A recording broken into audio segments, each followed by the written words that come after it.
Hola, en este video vamos a revisar las propiedades periódicas. Hace más de 150 años, Dmitri Mendeleev clasificó los elementos con base en sus propiedades, de modo que estos se hallaran agrupados de manera tal que fuera sencillo conocer las características de cada uno con solo mirar su posición en una representación gráfica, la tabla periódica. Su aportación es tan importante que ha persistido a través del tiempo, y esto es porque, al saberla analizar, basta con echar un vistazo para saber la reactividad y otras propiedades de los diferentes elementos, algunas de las cuales revisaremos en esta presentación.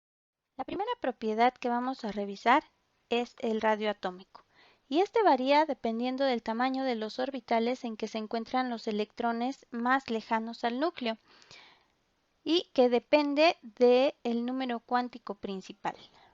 Al aumentar el número cuántico principal del orbital atómico involucrado, se incrementa también su tamaño. Y este lo podemos saber en la tabla periódica, ya que esta ubica los elementos de acuerdo a periodos que corresponden a el número cuántico principal. De modo que al incrementarse este, se verá incrementado el radio de los átomos. Si analizamos la tabla periódica en este sentido, en el sentido horizontal, lo que podemos apreciar primero es que se va a ver un incremento en el número atómico de los elementos en este sentido. De modo que al incrementarse el número atómico también se va a incrementar el número de protones que se encuentran en el núcleo de esos elementos. Ese incremento en el número de protones tiene como consecuencia una mayor atracción de ese núcleo por los electrones que se encuentran en su periferia, de modo que lo que va a ocurrir es que se va a comprimir el radio atómico, es decir, se va a disminuir. Es decir, el radio atómico va a incrementar en el sentido opuesto. El radio atómico entonces aumenta de arriba hacia abajo en la tabla periódica y de derecha a izquierda, de modo que los elementos que se encuentren por esta zona van a ser los elementos con mayor radio atómico. Una propiedad que es muy importante para los elementos es el número de electrones de valencia, y estos son los que se encuentran ubicados en la capa más externa, es decir, los que se encuentran en orbitales con un mayor número cuántico principal. Para conocer el número de electrones de valencia en cada uno de los elementos, nosotros podemos hacerlo analizando la configuración del estado basal del elemento en cuestión. Por ejemplo, si nos vamos a ver el litio, observamos cuál es el tipo de orbital que tiene un mayor número cuántico principal, que sería este orbital 2s, y contamos cuántos electrones están alojados aquí. Es nada más 1 y por ello su electrones de valencia nada más es 1. Para casos en los que tenemos más de un tipo de orbital que poseen el mismo número cuántico principal, lo que vamos a hacer es sumar los electrones que se encuentran alojados en cada uno de estos orbitales. Por ejemplo, en el caso del boro, sumamos los electrones que se encuentran en el orbital 2s y los electrones que se encuentran en el orbital 2p, dándonos un total de 3 electrones de valencia. Esto es muy importante porque un error que yo he visto comúnmente entre los alumnos es que les damos la configuración del estado basal y les decimos cuántos electrones de valencia tiene ese elemento, y lo que hacen es únicamente ver el último orbital que está aquí representado. Entonces pueden incurrir en el error de decir, como este nada más es un orbital 2p y tiene un electrón, pues debe tener solo un electrón de valencia, y eso no es cierto. Lo que es cierto es que tenemos que ver todos los orbitales que tengan el mismo número cuántico principal y que ese número cuántico principal sea el de mayor número. Por ejemplo, aquí en estos casos es 2, entonces por eso estamos sumando esos electrones. Para el carbono sumamos los electrones del orbital 2s y los electrones del orbital 2p y da un total de 4 electrones de valencia. Estos electrones son importantes porque son los que van a formar los enlaces con otros elementos y también son los que van a participar en las reacciones al ser los más externos del elemento. Otra manera de conocer el número de electrones de valencia para cada uno de los elementos es nada más fijándonos en la tabla periódica, donde ya están ubicados en categorías, que nosotros llamamos grupos o familias, de modo que todos los elementos que se encuentren en el grupo 1 van a tener un electrón de valencia, los del grupo 2, 2 electrones de valencia y así sucesivamente. De modo que si, por ejemplo, yo analizo al átomo de oxígeno que se encuentra ubicado aquí, que está en la familia 6 o en el grupo 6, podemos decir sin temor a equivocarnos que tendrá 6 electrones de valencia. Una de las observaciones más notables que nos permite conocer el comportamiento químico de los diferentes elementos es que los átomos cuya última capa de orbitales se encuentra completa son muy estables, es decir, son poco reactivos. Por ello, a esos elementos los conocemos como gases nobles y son los que ubicamos en el grupo 8 en la tabla periódica. Dos ejemplos son el helio y el neón, que si nosotros analizamos su configuración electrónica de estado fundamental, vamos a ver que su última capa se encuentra completa. Para el helio con 2 electrones y para el neón, que se encuentra en el segundo periodo, con 8 electrones. De modo que, sobre todo en el caso de los átomos del segundo periodo, como el neón, vamos a observar una tendencia a completar esa última capa de orbitales con 8 electrones, lo que conocemos como regla del octeto. Lo que queremos decir con esto es que los diferentes elementos van a tender a ceder, aceptar o compartir electrones, de modo que tengan una configuración electrónica igual al del gas noble que tenga un número atómico más cercano. Por ejemplo, entre el litio, que tiene un número atómico igual a 3, observamos que el gas noble que tiene un número atómico más parecido es el helio y por ello decimos que este elemento va a tender a ceder un electrón de modo que tenga o adopte la configuración del helio. Para el caso del flúor, su número atómico es más bien parecido o más cercano al del neón y entonces este elemento tiende a ganar o a aceptar un electrón de modo que su configuración electrónica se parezca a la del neón. La tendencia a ceder o perder un electrón está asociada con una energía llamada energía de ionización y los átomos de los elementos que ceden o pierden electrones forman especies positivas conocidas como cationes. Los elementos que tienden a perder un electrón fácilmente son sobre todo aquellos que se encuentran en el grupo 1 en la tabla periódica. Por ello, a estos los vamos a encontrar en compuestos orgánicos como cationes y siempre acompañando a una carga negativa. También pueden formar enlaces covalentes, pero es más raro. Entonces, en química orgánica vamos a pensar que si vemos un átomo de litio junto a otro átomo, por ejemplo, de oxígeno, vamos a pensar siempre que ese litio tiene una carga positiva o que el sodio tiene una carga positiva.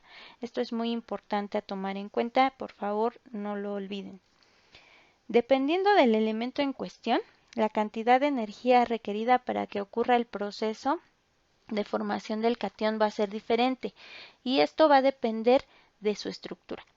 Así, los elementos que tienen un mayor radio atómico van a presentar a sus electrones en órbitas más alejadas del núcleo, por lo que van a sentir una menor atracción por el átomo y va a ser más fácil que los podamos remover de ese elemento. Ahora, bien, si tenemos un elemento cuyo radio atómico sea de menor tamaño, allí los electrones están más cerca del núcleo y por lo tanto sienten con mayor intensidad esa atracción electrostática y por lo tanto son más difíciles de remover. Entonces, como en la tabla periódica nosotros sabemos que el tamaño aumenta en este sentido, también sabemos que entonces la energía de ionización o la energía que nosotros vamos a requerir para quitarle un electrón a estos elementos va a ser menor que cuando le quitamos un electrón a elementos chiquitos como los que se encuentran acá arriba. Entonces, la energía de ionización va a aumentar en este sentido. Ahora bien, si consideramos el número atómico, sabemos que en este sentido va a incrementarse y por lo tanto va a incrementarse también el número de protones de los elementos que se encuentran más hacia el grupo 8 con respecto a los que se encuentran en el grupo 1. Por ello, va a aumentar también la atracción que sienten los electrones externos en nuestro átomo por el núcleo y va a ser más difícil que nosotros removamos un electrón de los elementos que se encuentran más hacia la derecha en la tabla periódica que de los elementos que se encuentran más a la izquierda y que presentan un menor número de protones que esté atrayendo a esos electrones. Por eso la energía de ionización va a aumentar en este sentido. A menor energía de ionización, entonces va a ser más fácil quitar un electrón a ese elemento y va a ser más fácil formar entonces a un catión, lo cual se ve traducido en que los elementos que presentan una menor energía de ionización, como son los que se encuentran de este lado en la tabla periódica, van a ser elementos que tengan una mayor reactividad que aquellos que presentan una mayor energía de ionización. La otra característica de los elementos que habíamos mencionado es su capacidad de ganar un electrón y a esta la vamos a asociar con una propiedad denominada afinidad electrónica, en la cual un átomo gana un electrón y forma un anión, o sea, una especie con carga negativa. Esta capacidad de ganar un electrón se ve asociada también con la estructura de los elementos y depende, por ejemplo, en este caso, vamos a analizarlo primero en este sentido, donde vemos que se incrementa el número atómico y por lo tanto eso va a aumentar el número de protones y la atracción hacia los electrones y va a ser más fácil que los elementos que se encuentren de este lado en la tabla periódica ganen electrones, porque van a atraerlos más fácilmente a ellos por tener un mayor número de protones. Dentro de los átomos que presentan una mayor afinidad electrónica se encuentran los halógenos, que como ya habíamos revisado, solo necesitan un electrón para completar su octeto. Entonces, hacia este sentido va a aumentar la afinidad electrónica. Aquí les pongo halógenos también representados con una letra X, que es como los vamos a encontrar muchas veces en química orgánica, cuando no queremos decir cuál elemento de estos, sobre todo flúor, cloro, bromo o yodo, es el que se encuentra, sino que queremos decir que es indistinto, que es un halógeno, vamos a ubicarlos con una letra X. Por otro lado, si consideramos también el tamaño de los átomos, nuevamente nos encontramos con que los elementos que tienen un menor radio atómico van a poseer un núcleo más cercano, digamos, a la zona externa del elemento y por ello va a ser más fácil que un electrón sienta una mayor atracción porque el núcleo está más cerca. Entonces, los átomos más pequeños van a presentar una mayor afinidad electrónica que los átomos que son más grandes. Y en este sentido va a aumentar la afinidad electrónica. La afinidad electrónica y la energía de ionización varían en los mismos sentidos, es decir, ambas aumentan hacia la derecha en la tabla periódica y hacia arriba en la tabla periódica, pero significan cosas opuestas. Así que ojo. Ahora bien, estas dos especies, tanto el catión como el anión, pueden interactuar entre sí en lo que nosotros conocemos como enlace iónico. Y este enlace iónico se da debido a fuerzas de atracción electrostática que podemos conocer su intensidad si aplicamos la ecuación de Coulomb, en la cual se nos indica que esa fuerza depende tanto de la carga del catión como de la carga del anión y de la distancia que se encuentra entre ellos. Dentro de las características principales de los compuestos que presentan enlaces iónicos se encuentra el hecho de que forman redes cristalinas altamente ordenadas y altamente estables, y también que presentan una solubilidad característica en medios acuosos, o sea, en agua. Es decir, a estos compuestos que presentan enlace iónico van a ser solubles en agua y son a los que nosotros denominamos muchas veces como sales. El orden que existe en sus redes cristalinas se debe a la interacción que hay entre los cationes y los aniones. Un ejemplo que les voy a poner es de la sal de mesa, el cloruro de sodio, en el que tenemos a un catión sodio que se encuentra rodeado por iones cloruro. Esos iones cloruro van a encontrarse de modo que van a existir 6 de ellos por cada ion sodio. Y de la misma forma, por cada ion cloruro vamos a encontrar 6 iones sodio. Esto va a permitir generar una red cristalina que va a darle muchas propiedades importantes a los compuestos iónicos, y que se caracteriza por tener una energía de red o una energía reticular muy alta. Por ello, compuestos de este tipo van a presentar puntos de fusión o puntos de ebullición extremadamente altos si los comparamos con compuestos que no son iónicos. Otra forma en que los elementos pueden obtener la configuración electrónica de un gas noble es compartiendo electrones en lugar de transferirlos, lo que conocemos como enlace covalente. Y la forma en que lo representamos es con estructuras de Lewis.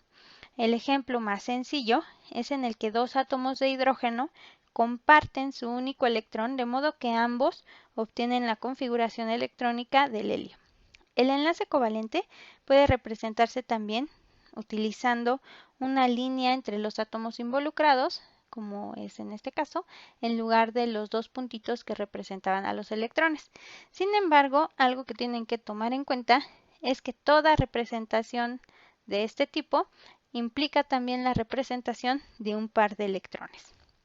Los enlaces covalentes tienen una longitud de enlace característica que depende de los átomos que participan en dicho enlace y también una energía de disociación propia de cada enlace.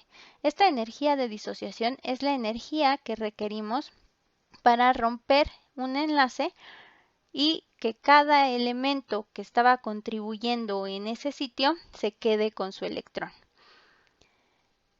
Algo que quería también comentarles es que existen elementos que no participan solo de una forma o de otra. Por ejemplo, ¿a qué me refiero con esto?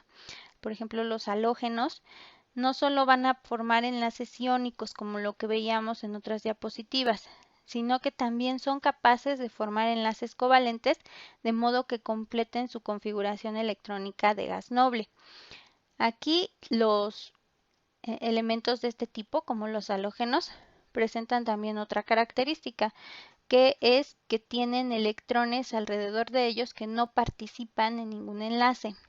Y se dice entonces que son electrones libres o electrones de no enlace. Cuando hacemos la representación con la estructura de Lewis, podemos también cambiar esta forma en la que se veían los dos electrones por una línea. Y muchas veces en los libros ustedes van a ver que cuando se hace la representación se obvian los pares de electrones que no están participando en ningún enlace, los pares de electrones libres. Yo les recomiendo que siempre los pongan porque a veces son estos los que también van a participar en las reacciones.